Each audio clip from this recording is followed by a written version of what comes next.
Pembangunan Ibu Kota Negara Baru Nusantara atau IKN di Provinsi Kalimantan Timur terus digencarkan. Fokus pembangunan saat ini adalah kawasan inti pusat pemerintahan atau KIPP seluas 6.600 hektar.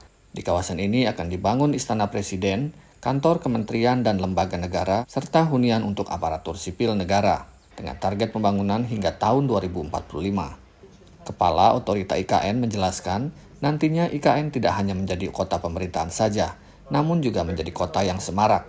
The city itself will be self-propelled city, hopefully, right? And for that, I think that we love to see that this city is not only livable but also lovable, so that it will become a vibrant city, not only a government city.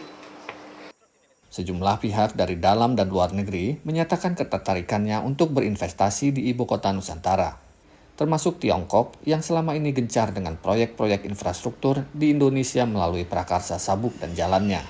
Out of about 100 LOIs being received, interestingly, slightly more than 50% are coming from the domestic, from the Indonesian investor.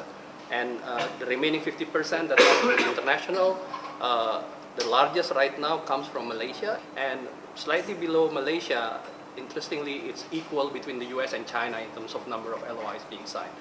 Meski banyak menarik minat investor, namun hingga kini belum ada langkah lebih lanjut dari letter of intent tersebut. Menurut pengamat tata kota, para investor masih menunggu kepastian politik pasca Pilpres.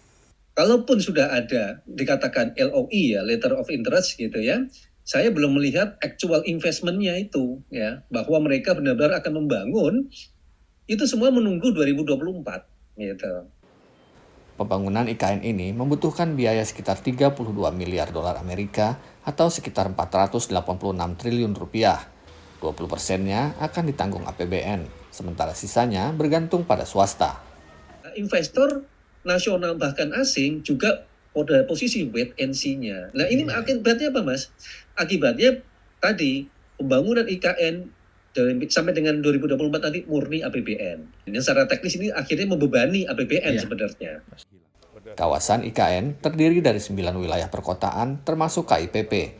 Namun sejauh ini baru kawasan inti saja yang dipromosikan. Pengamat mengatakan pemerintah seharusnya juga mempromosikan 8 wilayah perkotaan yang lain agar bisa menarik lebih banyak investor dan pembangunannya bisa serempak. Sampai dengan sekarang, saya belum lihat 8 wilayah perkotaan yang akan dijajakan itu kotanya mau seperti apa bentuknya. Kalau di IKN kan sudah kelihatan animasinya, secara teknis seperti apa. Yang 8 WP ini belum ada. Hanya disebut, ini nanti kota kesehatan, ini kota pendidikan, ini kota industri. Tapi konkretnya itu kalau buat investor, belum kebayang.